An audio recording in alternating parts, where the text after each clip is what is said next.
atọwa ụtọ si wepụ aghụghọ. Chai! Chineke nna. Kama a na-ehi ụra, ọ na-akụba m. Ka m mara m igbu oge ọnụ. Ana m otu nwanne anyị nwoke akpọ m na fon sị m Nwamba nọ m za na otu o shiriri ya ugbu ene ya na gị ime ihe ntị ga-anụ sọ wuruwuruwuru. M sị ya nna m ọnụ wetu obi. Olee ihe mere na gwa m ihe ọgwụ. Ya asọ m na enwere nwatakịrị ya na ya abụọ matara. A young lady mmasịrị ya bara ya anya ya eshi n'ala ala obi elekwe nwa alecha nwa ahụ masịrị ya. 2 weeks after ya na ya na-abụọ na-emere na ihe. Mgbe aha na ọ sị ya ka nwetara admission ọhụrụ na mahadum. Ya gwa ya na ya ga-like ịlụ ya. The girl asị na ya ga-like ka ya gụchaa school ma ha na-alụ. Ya jụọ ya sị ya masịrị ya ruo n'ọlụlụ. The young lady asị yes. Na ya mara mma nwoke na ya masịrị ya ruo n'ọlụlụ. Ya sị okay. Nwamba nọ m za ya nwatakịrị na ọ mara mma o. Na nwa na ọwụ mmeme. Shikwe na very poor background. Kwa ndị Igbo so onye mechaa ya eme gịnị? Ya erie. Ya sị ngwanụ ka ya mechaa ma na-eri. Ebe ọ sị ya ga-agacha school ma na-alụ di. Ya sị nsogbu anọ. Ebe o kwetere na ya masịrị ya ruo n'ọlụlụ. Ya sị nsogbu anọ. Ya jụhụlehu ya again. Na ọ bụrụ na ọ gacha school nakwa ọgọga ha ghọrọ ya nwatakịrị nwaanyị sị mba. Ya ke mba o. Ha mere na-aga. Ya wee sị oke na o ruole mgbe ya ga-like ka edero okpunnabuenyi ala. Ka ha gaa ụlọ ọgwụ. Ga mara lee onwe ha ọbara. Lee ma akwa ebu ha arịkwụ. Nyochaa mara ma akwa enwe nta nọ ha n'ọbara. Na ya ga-like ka ha denwe okpunnabuenyi. Na ya chọrọ iwe ya dịka nwa ya hụrụ na ya na-alụ.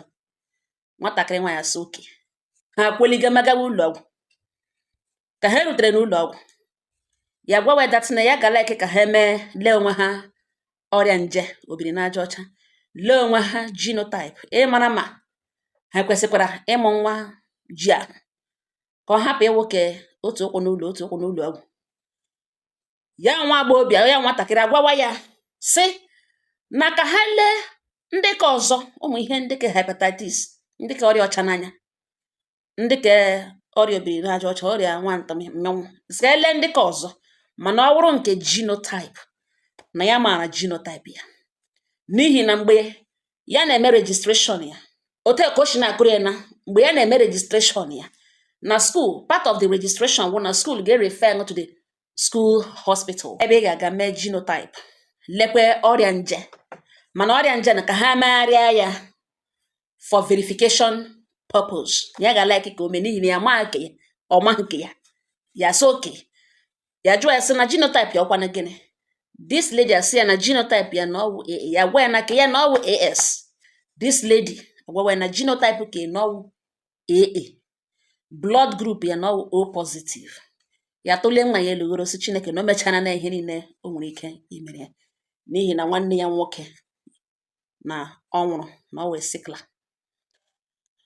Ọ ya ka ya egwojiri sị yes na dimkpa arụcha ya erie. Ya egwojie were nwa mere priority. Ha agaghị ụlọ ọgwụ ga-eme ihe ndị ka ọzọ ebe ọ gwala ya na ya maka ya.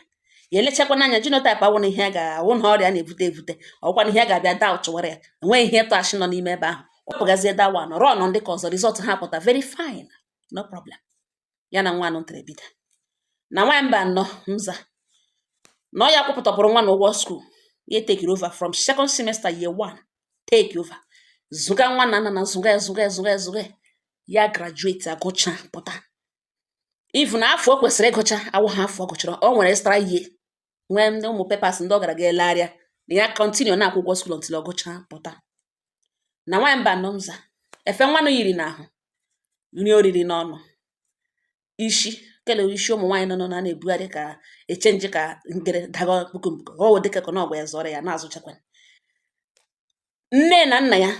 agala ha ụlọ ọgwụ na ọya. O ruo mgbe Adanne ya chọrọ ịlụ di. Di Adanne ya lụga aka esighị ike. And ụlọ ha na palọ ụlọ ha hige mmiri. Diọkpara nne nọkwanụ boy. Ọ bịa bewere hụhụ na ya ga-anọ present nga Adanne ga-alụ di nakwa ya ga-abịa n'ihi na ya wụla part of the family and ihe mege n'oge udu mmiri that year na ele otu ya ga-efili ma wụrụ na ọgọ ngọkọ ya n'ụdị n'aka eshi dị man ike na abịara ime ihe isi Adanne mmiri ezowe ụlọ nna ya ekiti mụrụ ị na-ele silin gị ya esokwucha gị hụ na ebe a na-ehi mmiri ọbịa bewe hụrụ n'ahụ nwaanyị mba nọ Nza single handedly edi roof ụlọ nna ya rirufuo ya tigere ya ezigbo zinc change je wudi ndị ọzọ ndị ka era kashịrị na tijuo ha ma almako tigere ha protector na protector nọ bụ n'ụlọ ha dị ya before ya tijuo ezigbote protector plasta ahụ ụlọ mejie ya dị mma n'anya pentie ya before Adanne ndị ga-awọchasịa bịalụ di onye ọbụla ahụ aga ha Adanne ya alụ diga na nwaanyị mba nọ Nza o ruo mgbe diọkpara nne ya savụchara onye ọ savụga ọwụyo ọ savụrụ ọ gbara bọị onye nwoke ọzọ ka ọ gbara bọị the man na sị na agreement ya na ya bụ lekwa ego ihe mere agree na ya ga-eji edu ya na ego ahụ adịghị n'ihi problem ya nwekasịrị na lekwe nga ya gbara jide ya ga-eji edu ya na o jide ekele na egopụta ya nyezuo ya kama ọ ga-anọrọ n'aka ya gbara bọị afọ na-agụ ya ewere kenụ nwa nga ọga ya gbara nye lowe ha esatụrụ nne na nna ya ha lụọ ha na nwa ha lụọ ha na nwata nwaanyị na ya na-emega ihe kele nọ ya eji obi niile hụ n'anya abịa bewere hụhụ na nwanne ya nwoke dị frustrated na before mara ugbu a ya ebido nwa goof na ọ chọtala shop n'Ọnịcha na ọ kpọọla ahịa nwanga ego ruru mana enweghị ihe nọ na shade ya na ọ gbagaghị ihu enweghị ahụ ebe ahụ na nwanne ya dị worried na mgbe niile ka o ji ebe akwa na ewe nwee support ya ga-enyetara na ya diọkpara nne ya biko ka ahụtụ na ihe na shade ya ka ọ hapụ ire kpọkenụ nga were ya dị mabaghị main street ọ mabaghị ime ọhịa ṅụrụ fọị ga na ọ diọkpara nne ha onye ga-ehụrụ ya gwa ya na enweghị ihe eji n'aka onye gwawa ya sị ya biko ya so oke eyihe date ya gwa ya sị ngwa ọgwa diọkpara nne ọ lọta mgbe dị ụta the young man alọta ya na enyi ya nwaanyị ugbo gwa this girl alọta n'ụlọ nne na nna ya kpọwa nwanne ya nwoke si ya nọ na ụlọ akwa nwanne ya nwaanyị na nwanne ya nwaanyị na-ekwe ya jiri iko na-ekwe ekuru ume na ọ na-ekwe ya kute zụ enwe ihe wụ enweghị ike enwe ike ịṅụrụ mmiri doro iko without diọkpara nne m akwa na ọhịa bịakwara na ya chọrọ ịsọpọt odudu eduru ya with a sum of 400,000 mma ke nwaanyị ewere ụkwụ gị na ya n'ikpere wa mpa ke nwoke tiwe kpokowa Olisa bi n'eluigwe kpokowa gbara obodo ha kpokowa ndị niile na ha bilite otu ugbo ya na-ekwu bilite bịa gọziere nwata nwokorobịa nwanne ya nwoke abịa gụrụ ya kpoghi ihe na-akwa ya gwa sọwa ihe akwa na ya nye 400 ahụ ọ na-eme ọfụma na ya ga na-asọpọtụ ya nọrọ nga aha na dee check of 400,000 nye eshebusha ya erie ya na this girl obiọma kpaa ya na-atụliteji onwe ya elu ka Olympic football ha ngaji onwe ya obiọma kpaa ya ha elowe dịka ha lụrutere nwa anụ ntara agụgidere weta aka final year ya gwa ya sị ya ga-ala ka ịbịa lụọ ya the girl asị mba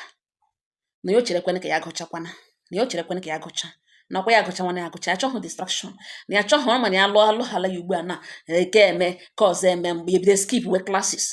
ya sụkwa oke ọgụ makwala gụcha gụọ ma extra year ya obikwe na off camp obi hụ na hostel ya na-akwụ ụgwọ ya gara chọta ụlọ n'ụlọ na ọmana m ya gwa ya sị ụlọ na ọ dị too big for nwa school si ya na ya gaa na-efepe ya visit ya si enwe visit ya na-abịa ipe ya na school na ọ ya nwa ga na-alọta weekend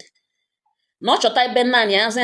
ebido ụgwọ ụlọ ahụ ya ma ego ole ya na-akwụga na that house tili nwa nga aka nwa agụ bigidere tili agacha school n'estate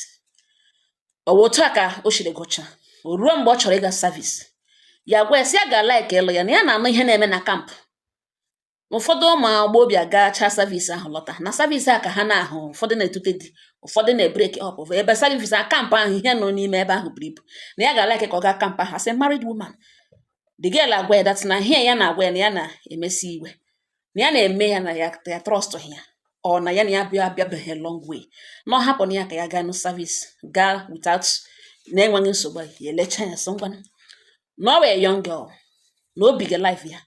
na ọ chọrọ experience ya na achọghị deprive ya of anything ya hapụ ya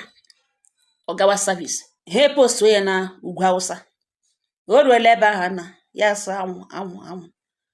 bewere ya agụkwa ha survive ebelo na ụmụ ihe insecurity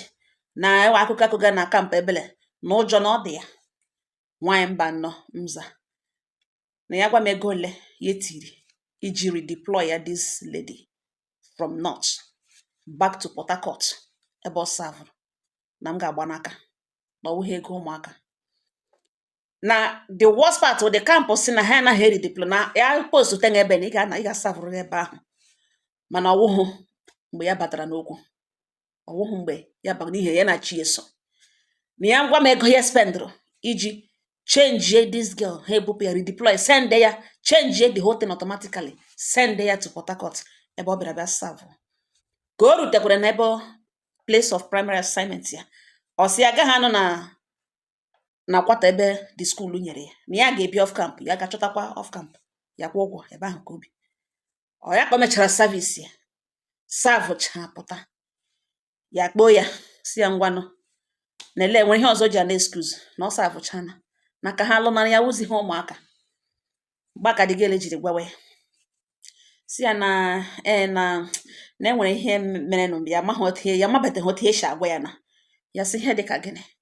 Ọ gwawa ya si na ọ ihe genotype ahụ o kwuru mgbe ahụ, na mgbe ahụ ya kwuru ya na ya echetachazi ihe result ya wụ mgbe ahụ ya etige na school file ya, ewetara the result mgbe ahụ create file, ya etige the result nọ na school file ya, ya elechati anya ọfụma hụ na ihe n'ebe ahụ awụ ihe a ya gwara ya. Ya jụọ ya sọ gịnị n'ebe ahụ kwana, ọ gwa ya dat na ihe result ya wụ nọ AS na ọwụhụ ya wụhụ AA. Ya sọwashi na prank gị, the lady asị mba na prank gị. Ya gwa ya sọ ọrụ na prank gị na ọbịa ka ha gaa ụlọ ọgwụ ka ya ga dị sure. Ọ sị ngwanụ what is there, ngwanụ what is there. Ọ bagara ya moto ha gawa ga-eme test. Nwaanyị mba anọ mza ọ bụrụ na this lady wụ AS true ya nwa wụ AS. Ya ga ebe ọzọ the same.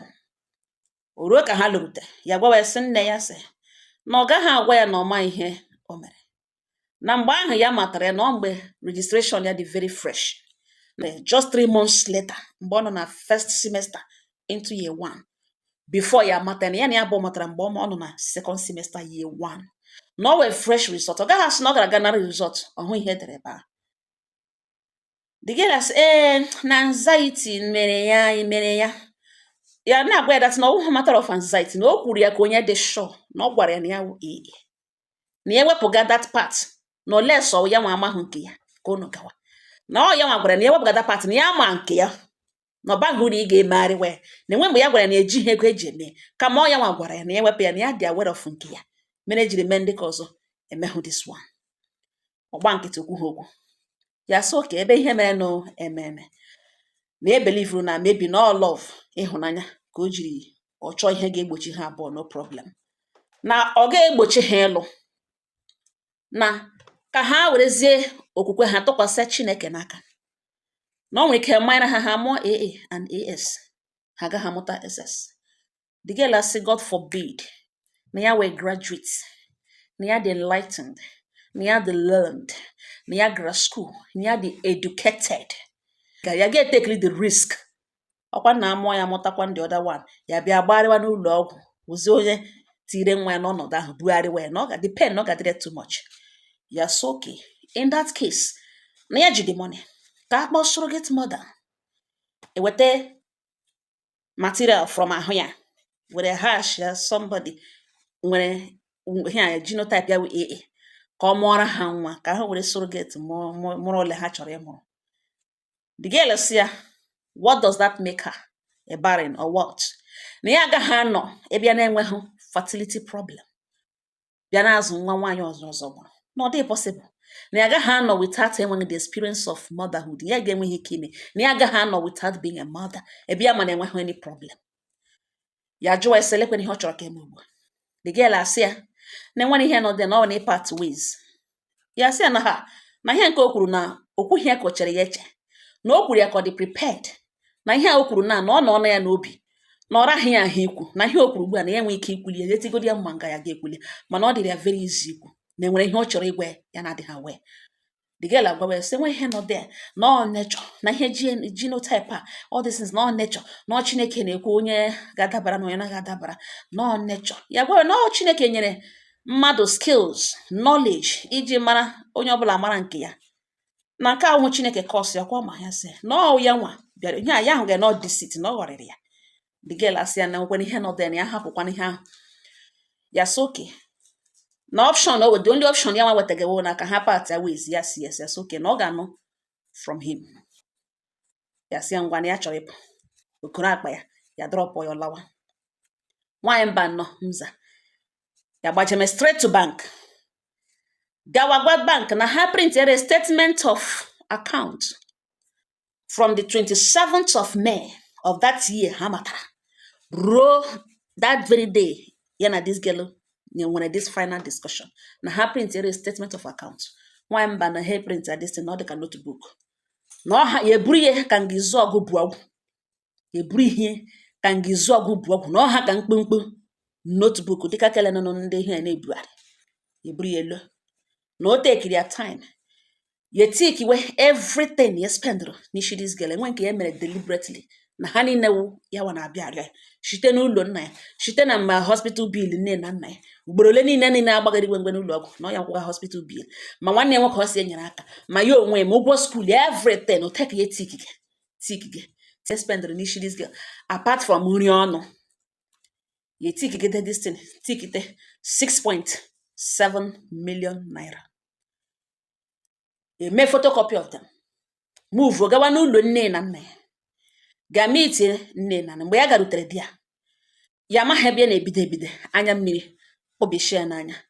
mgbe azi ka o nna this girl na nne bịara pịawazie the men akị oyibo nzube ọwazi mepezie chapter ya na adịghị aware na ọ bịala into existence nna ke nwanyị gwawazie so nna ya si buru ega n'elu buru ega n'ala na ọ ya nwa ka ha ma n'aka ya na nwunye na ọ dị ọcha na ihe ya na-aga emewe ime ihe ọjọọ na ya ma ihe o kwere bịa ngalugbeene mana ka ekilie onwe na nwa ya nwaanyị kpa otu nwa okorobịa ọma lara elu ala topụrụ ogologo ka anụ bụ oke moto bịa ngalana na papa na ọ wụzi onye ya chọrọ ịlụ ya sọsị gịnị na ọ wụ onye ya chọrọ ịlụ ya ele nwunye ele ya jụọ nwata nwa okorobịa sị nna ya sị na ụlọ adịdela ụlọ n'ugboene na ụlọ n'ugbo ọrụ ka ụlọ onye bi ngala ga-azụli mmadụ na mahadum the young man achịwa nna ya gwawa ke nwoke si ya biko na enwere nwata nwa okorobịa mere nwa ha nwaanyị ihe ọwụta zụọ ya mana mahadum ọ ya renovetiri ha ụlọ nwunye ya na nwunye ya gara ụlọ ọgwụ tọọ ya nwa ya nwoke edu osodu na kemgbe nwa ya lekwa ya zụkwara na mahadum ya makwa ma ọ gwala ya makwa ihe na ya bụ bedage and o kwere ka ahụ nkwa na ha ga-alụ nwatakịrị nwoke wepụtakwana mkpụrụ obi ya enwebeghị ọ na-anụ akwa gbasara ezinụlọ ya ala azụ enwekwa ihe na nwa ya nwaanyị gaga ya biko wepụ aka n'ụzọ anụ ha ebe ahụ mgbe aka nwa ya nwaanyị jiri gbawa sị na taịpụ enweghị ihe na nke nwoke ekpe n'ọnụ ha asụ taịpụ na taịpụ so na ha aga alụ na taịpụ so ha aga alụ ya chọghị ịma ihe ọkọgada ọkpọka taịpụ ya ma ihe ifede ya amadị ihe ọkpọka ihe ahụ ọkpọka taịpụ ya ma ihe ọhụ ya gwa sị nna ya gwachana ihe na agwa jikere hapụ ha nga agaba mitin mgbe ya na-elele asị ha apụọla ya gwagwere ya okwu ọnụ na ya aka ya anọkwaghị ya na ihe a this man ọkọga wonte mbụ ya ịnụ ya ghọtazie na this girl enwetala onye ọzọ kpọrọ dị ya bụ ezi nne na nna ya first ya ghọta ihe megana ya sị actually na nsogbu ya na ihe ha kwuru na ya enwegeghị iwe na akwụkwọ na ugbo ya butere ka ha biko were enye nwa okorobịa ha na ọ kpọtara ọsọ ọwa onye ebe obi ya nọ na nwe marriage awụ force na ha were akwụkwọ nọ n'onye nwa ya nwaanyị na onye ọsọ ga-alụ ya na ihe na ihe spendr n'ishie site na skuul ruo na ugboene na ya loha ụwa ịga ahụ nwa agbọghọbịa gachanụ pikiri ya zụwa ya zụcha ya onye ọzọ bịa kpụghara na o kwere ya nkwa na ọ ga-alụ ya ọ bụrụ na ya tacha ahụ na ya na ya abụọ ga-ebi dịka di na nwunye na ebe ọ bụ ya anabatala onye ọzọ ya gaghị anọ nna daalụ na ọwụ ihe a ga-eri na nke nwoke ahụ chọrọ ịbịa lụọ na ha were akwụkwọ na onye na ebe a ya etikiri wee ego niile ya spendụrụ n'isi nwa ha ihe gbasara nwa ya mana famili na ha enye eke nwoke enweta ha ga-esi metọkọ isi ọnụ balansị ya ego na total money nọ ebe a nọ 6.7 million naira ọ sị na ke nwaanyị asị n'oche yewe ọnụ ghe tiwesichi ya egbukwele ya sị nna ikwu ka ya bịa lawa ya kọcha ukwu lawa now o ruo 2 days ago ya kpọọ nwoke na fon ụgwọ nna ke nwaanyị sị akwụkwọ ya wetara onye kwele nwaanyị ya sị yes na ya ejiri ha si ya kpọrọ nwata nwoke ọsọ ọ na-alụ bịa na ihe nwere eji for them. Ha abụọ abịakwa na ngana ya were akwụkwọ onunu nye ha silekwe ihe a yekwuge that day ebe ka nwoke amatala na nwa ya nwaanyị obi ya nọrọ n'ebe ọzọ. O wetala ego niile wee go spend n'ezinụlọ na n'isi nwatakịrị ma iji zụọ ya na skuul ma gịnị na ọsọ akwaghachi ya ego nụnụnụ na nwa ya nwaanyị dị free ịlụ onye ọ chọrọ ịlụ na eburu ya n'elu bulie ebu eregodi ya ree ihe niile nọ n'ụlọ na ego na-aga apụta nke nwata nwoke si nụkwa 6.7 million not too much na what is there na ihe mmadụ ji ịhụnanya mee na-enwe ihe wụ force na ihe ụfọdụ ihe wụ Chineke na-akwado na anyways na obilie na a ga-anụ from him kemgbe ya nụnụ ya anụbekwa from him ya ajụọla nwa ya nwaanyị sị na ya kemgbe ahụ na ọ dịgazi ya ụtagatị nsị nyegodi ya time ka ya mara ihe ya na-eme ihe ke nwaanyị meziri bịa na-agwagazie that na ọ dị while ya na ya abụọ nọ na relationship na ọ ya arịgaghị elu ya jụọ ese nwere ka ya wakporo ya awakpo na some of iri elu akwa ya na-adụrụ ha arịa onwe ha elu na mgbe ya bịara to ha mgbe ya na ya abụọ signed contract na ihe niile ya na-emere na ya ga-akpara ya wit iri elu ya gwara na ya etuga nwaanyị ya na-arị elu na-enwe mgbe ya gwara ya dat na ọbịbịa ya bịaga na ọ naanị iri ya elu na ya jụrụ ya ma ya masị ya ma ruo na ọlụlọ si kwee nkwa na ha ga-alụ enwere mgbe agreement ha bụ ihe niile ọbụla ya mere na ọ ga-akpara ya n'iri elu enwere ka ya rịrị ịfụrụ ya ụfụ na ọkwa ya na-anọ n'ala aha asha anya eti aha olu aka na o toro ya too ya abụọ mere nwa ha njọlị na ya na ya abịaghị ịbịa aka ogologo akụkọ na ya kwa ya na-akpakwa ihe akụga na chọọchị na a ga-ebute ozi ya dịka nkịta na erifọndụ ya ego na ọ bịaghachigodo ugbo ka ha bido na ọ gaghị awụ ọkụ n'obi ya pụọla na otu ahụ ọ ghọrịrị ya na ọma from the onset na ha adịghị maritally fit na ha adịghị medically fit ịlụ ọ ghọrịa ya yuzuo ya na ya agaghị eme ya ala ka o yuzuo ya fọda na ya ewetara ya ego ahụ ọ ihe ga-emebi na nwanyị mba nọ n'ọwa ebe okwuru na m weredela akụkọ na ugbotoro ụmụnne na ọ wụrụ ṅụ ole ha ike eme na ọ wụrụ ṅụ ole ha ike eme dịga elagala mitie pastọ ebe ya na ya na-aba aga chọọchị pastọ na-ele anya na ọ ya ga-agba ha akwụkwọ kama pastọ ga-ekwu ihe o kwesịrị ikwu pastọ na-agwa ya that na ihe niile bụ nzube Chukwu na ya hapụga ihe mere na-eme na this and that and this leta ka ya bịara nọ nwa ndatụ na ya na enyi ya nwaanyị ka ahụ ya na nwoke nwokorobịa ahụ kpọrọ ga-eji nne na nna ya kwụrụ ga ahụ dị pastọ ebe pastọ nye ga ha advice na ihe niile gị ya ama ihe ha gaga pastọ na-akpụzie pastọ chọọchị ya kpọrọ digel ga-eme introduce gwagazie na ya were ihe niile na sacrifice na m jụdela ọnụ na ọwụrụ nwa ole ihe ga-eme achọghị m ịbịa gbawa oke ogologo akụkọ ọtọ ọsọ m gbotere ọnụ ka m si gbotere ọnụ uche obi na ọwụrụ na ole ihe ga-eme ọ nga ọha na m n'ọnụ ka enye m ọnụ gbotere ọnụ